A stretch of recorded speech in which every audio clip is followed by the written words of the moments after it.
सिद्धार्थ, सुना है आजकल बस एक ही समय खाते हो। तुमने मिठाई भी ऐसे खाई जैसे भिक्षा।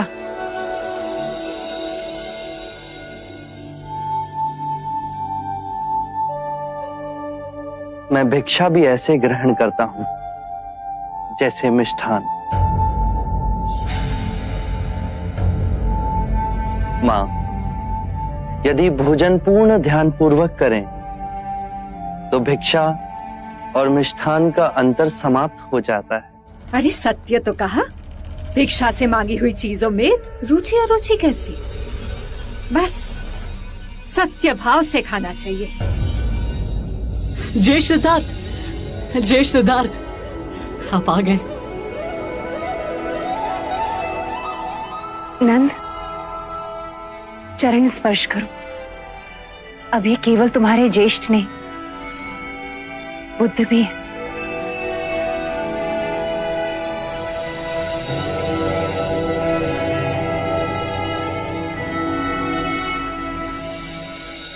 आनंद, कैसे हो? सिद्धार्थ, अब हमें भी तुम्हें बुद्ध कहने का प्रयास करना होगा। काल का चक्र देखो, अब तुम हमारे होकर भी हमारे नहीं। मैं इस मार्ग पर चल सका, उसके लिए मैं इस परिवार की 3 स्त्रियों का बहुत आभारी हूं। मां, आपने कष्ट, त्याग तप किया। अपने ममता की शीतल छाया का आंचल मेरे सिर पर रखा। इस मार्ग पे आपका आशीर्वाद हमेशा मेरे साथ था। बहुत बहुत आभार।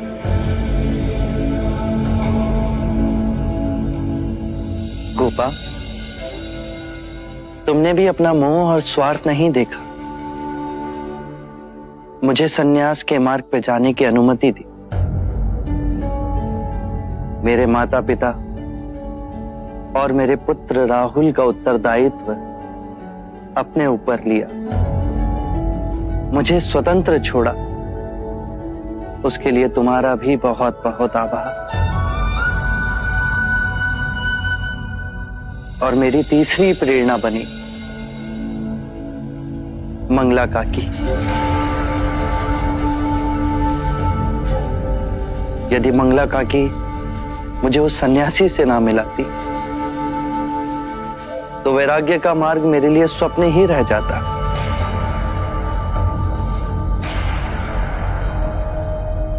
मंगला काकी ने मुझे वास्तविक संसार दिखाया, जो दुख और पीड़ा से भरा है। और उन्हीं के कारण मेरे हृदय में प्रश्न उठे, जिनका उत्तर खोजना मेरे जीवन का लक्ष्य बना।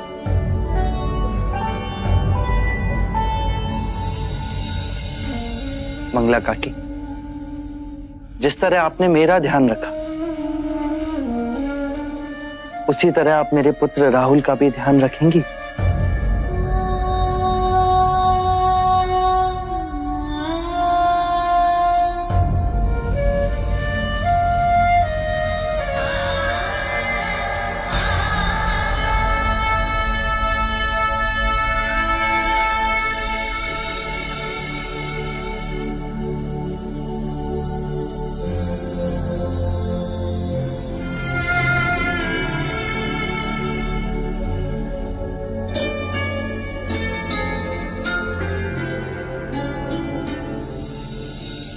अब आप सब मुझे आज्ञा दें। मुझे निगरोध वन की ओर प्रस्थान करना है।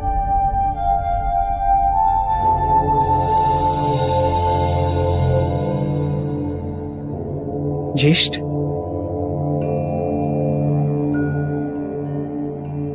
क्या हम आपके साथ निगरोध वन में रह सकते हैं?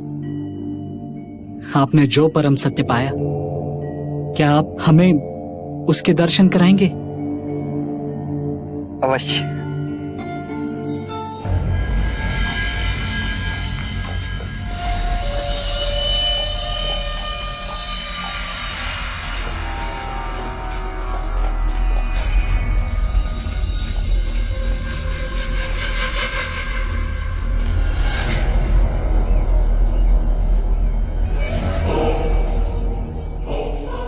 तो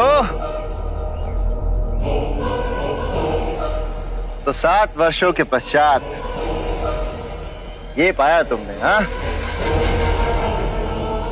ये भिक्षा का झोला, खुरदरा वस्त्र, नग्न पांव और अपने जैसे भगोड़ों का साथ। वो का है? भिक्षाम देहि। देवदत्त, विवेक से बात करो। ये अब सिद्धार्थ नहीं रहे, ये बुद्ध है। इनके कोटि कोटि अनुयायी हैं जो इनकी वाणी को 10 दिशाओं में फैला रहे हैं। ओह, अच्छा। तो बुद्ध जी, अपने ज्येष्ठ के एक प्रश्न का उत्तर दीजिए। 7 वर्षों तक आपने पाया क्या?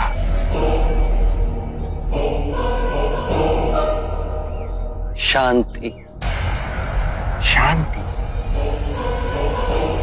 शांति की बात तो वो करते हैं जो तलवार की धार से इसे जीत नहीं सकते। तलवार से सारा जग जीत लिया, पर अपना मन नहीं जीत पाए, तो क्या जीता? तो तुमने क्या जीता? मैं जीतने नहीं, मैं तो हारने गया था। हारने? क्रोध हारा, लोभ हारा, ईर्ष्या हारी, वैमनस्य हारा। अब हारने को शेष बचा ही क्या था? तो परम शांति को उपलब्ध हुआ। अच्छा, तो तुम ये कहना चाहते हो कि तुमने शांति को पा लिया और मैं क्रोध को पाल रहा हूं, हाँ? ये तुम कह रहे हो, तुम्हारा अपना क्रोध ही तुम्हें पीड़ा देगा। मैं केवल विवाद कर रहा हूं। विवाद से ही हम क्रोधित होते हैं, परम सत्य का मार्ग छोड़ देते हैं और अपनी आत्म सुरक्षा के लिए प्रयास करते हैं। मैं क्रोध नहीं कर रहा। ये तो अत्यंत शुभ बात है। क्रोध करना अपनी हथेली पर गर्म कोयले को रखने के समान है, जो हम किसी दूसरे पर फेंकना चाहते हैं, पर इस क्रिया में हम स्वयं को ही हानि पहुंचाते हैं।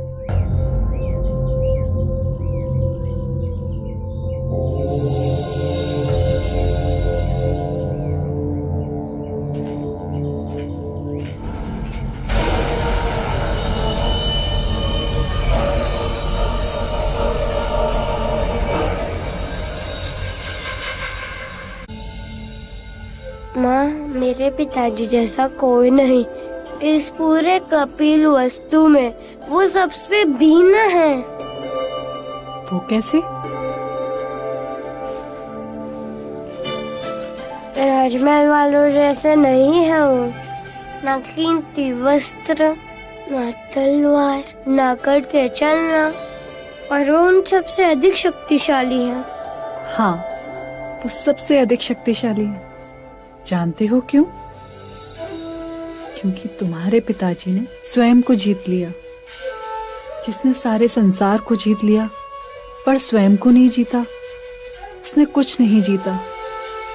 पर जिसने स्वयं को जीत लिया, समझो उसने सारी सृष्टि को जीत लिया। माँ, क्या मैं पिताजी के साथ रह सकता हूँ? मैं तुम्हें कैसे रोक सकती हूँ? तुम तो उनके उत्तराधिकारी हो। उत्तराधिकारी वो क्या होता है? जब पिताजी से मिलोगे तो उन्हीं से पूछ लेना, और जो भी तुम्हारे मन में आए स्वयं मांग लेना। माँ, कल चलेंगे पिताजी से मिलने? हाँ।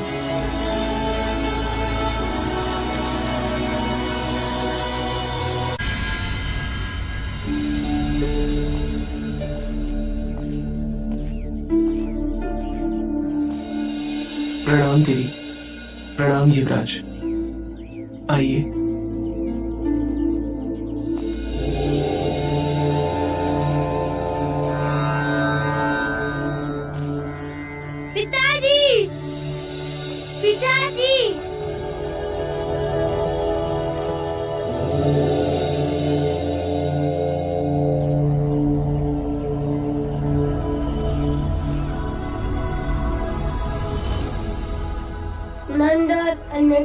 आप कहाँ हैं पिताजी?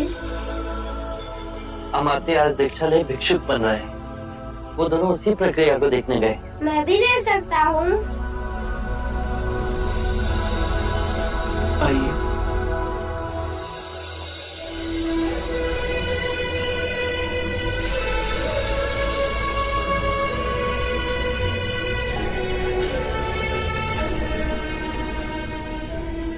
यशो, तुम सुख त्याग सादा जीवन मेरे कारण तो व्यतीत नहीं कर रही हो। मैं आपकी अर्धांगिनी हूँ, तो जो आपका धर्म वो मेरा धर्म। किसी और के धर्म और मार्ग को स्वयं पर कभी मत थोपना जब तक तुम्हारा अंतर्मन उसे ना माने। मेरा अंतर्मन तो आपके साथ ही जुड़ा है,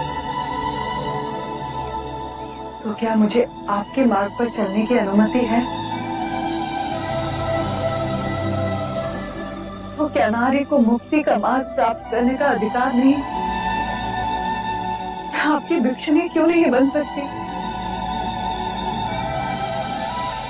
मुक्ति के मार्ग पर चल, तुम मुक्ति अवश्य पाओगी,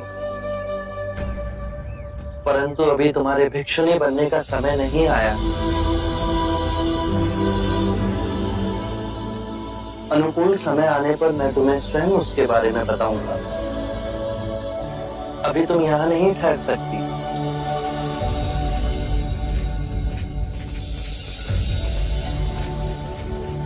क्या मैं आपके साथ रह सकता हूँ? मैं जानता था आप मुझे अनुमति दे देंगे। मैं आपका उत्तराधिकारी हूँ। अवश्य, सही समय आने पर मैं तुम्हें तुम्हारा उत्तराधिकार अवश्य दूंगा। ज्येष्ठ, क्या मैं दीक्षा ले सकता हूँ? भिक्षु बन सकता हूँ? अवश्य, किंतु महाराज की अनुमति के पश्चात।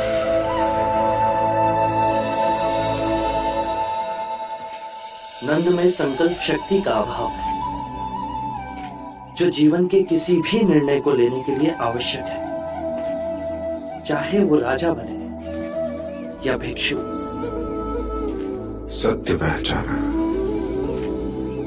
नंद ने भिक्षु बनने की इच्छा प्रकट की है। यदि आपकी आज्ञा हो तो उसे एक महासंघ में रहने दें। वो भिक्षु जीवन जिएगा, नियम और प्रशिक्षण में बंधेगा, तो उसमें संकल्प शक्ति का उदय होगा। यदि वो केवल प्रभावित होकर भिक्षु बनना चाहता है तो एक माह भी संघ में नहीं रह पाएगा, पर इस समय साधना और अभ्यास से उसमें स्पष्टता का भाव जागेगा और दृढ़ता का विकास होगा।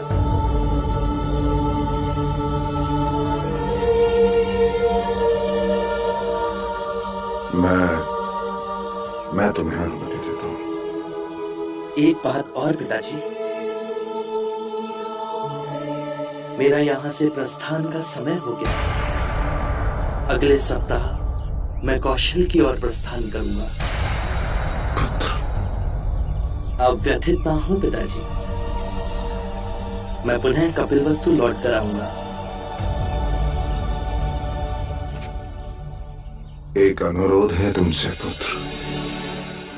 सभी शाक्य राजा तुम्हें सुनने के लिए व्याकुल हैं। मैं आपसे बुद्ध से ये प्रार्थना करता हूं कि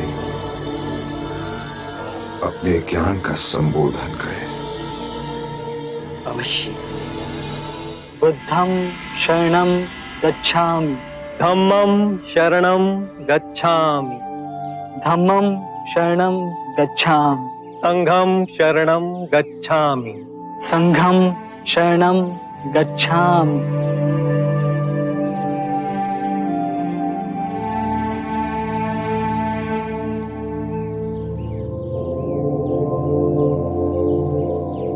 नंद, आज से तुम भी संघ के सदस्य हुए। आज से तुम अष्टांग मार्ग का पालन करोगे। ध्यान में मध्य में स्वयं को केंद्रित करोगे, भिक्षा पात्र ले सभी भिक्षुओं की तरह आज से तुम भी भिक्षाटन करोगे। मैं पूर्ण प्राण लगाकर ध्यान उपलब्ध करूंगा और केवल आपके बताए हुए मार्ग पर ही चलूंगा। पिताजी, अब नंद काका सदैव आपके पास ही रहेंगे, तो मुझे भी दीक्षा दे दीजिए। तुम्हें भी दीक्षा दी जाएगी। तुमने मुझसे अपना उत्तराधिकार मांगा था, अब उसे देने का समय आ गया है। बुद्ध, इस अबोध बालक को हम भिक्षु कैसे बना सकते हैं? राहुल को अभी केवल दीक्षा के लिए तैयार होने का अभ्यास कराया जाएगा। जब ये बड़ा हो जाएगा तो इसे पूर्ण दीक्षा दी जाएगी। अभी केवल उसे नवदीक्षित की प्रतिज्ञा मात्र ही लेनी है। मैं राहुल को स्वयं नवदीक्षित की प्रतिज्ञा दूंगा।